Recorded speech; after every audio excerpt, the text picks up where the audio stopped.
উচ্চ মাধ্যমিক পরীক্ষার রেজাল্ট খারাপ হওয়ার ফাঁসি দিয়ে আত্মহত্যার ঘটনা খোয়াই মুন্ডা বস্তি এলাকায়। ঘটনার বিবরণে জানা যায় যে আজ সকাল আনুমানিক 8টা নাগাদ খোয়াই বড়বাগাই এলাকায় সুজয় মন্ডা বয়স 18 নামে এক স্কুল ছাত্র রাবার বাগানে কাজ করতে যায়। গতকাল উচ্চ মাধ্যমিক পরীক্ষার ফল বের হওয়ার পর জানতে পারেন ফেল করেছে।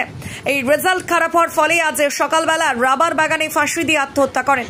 এলাকাবাসী প্রথমে দেখতে পেয়ে পরিবারের কাছে খবর দেন এবং খোয়াই থানায় খবর পাঠায়। পরে খোয়াই থানার পুলিশ এসে মৃতদেহ উদ্ধার করে খোয়াই জেলা হাসপাতালে নিয়ে আসে এবং ময়না তদন্ত করার পর পরিবারের হাতে তুলে দেওয়া হয়। এই ঘটনাকে কেন্দ্র করে মুন্ডা বস্তি এলাকায় শোকের ছায়া নেমে পড়েছে।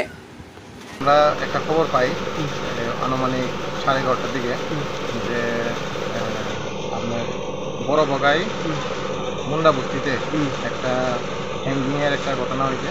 সেই ঘটনার ভিত্তিতে আমরা ওখানে যাই। ওখানে যাওয়ার পরে আমরা জানতে পারি যে সুজয় মুন্ডা বয়স 18, বাবার নাম শ্রী রবি মুন্ডা নামে একজন ছেলে।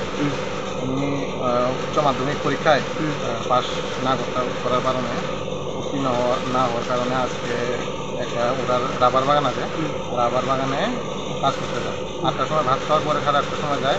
তো কিছুক্ষণ কাজ করার পর যখন দেরি হয়ে যায় তখন বাড়ির লোকজন যখন না জানতে পারে যে এত দেরি কেন হইতেছে, সেই কারণে তখন বাড়ির লোকজনকে যখন তল্লাশি করে তখন হ্যাঙ্গিং অবস্থায় এখানে পাওয়া যায়।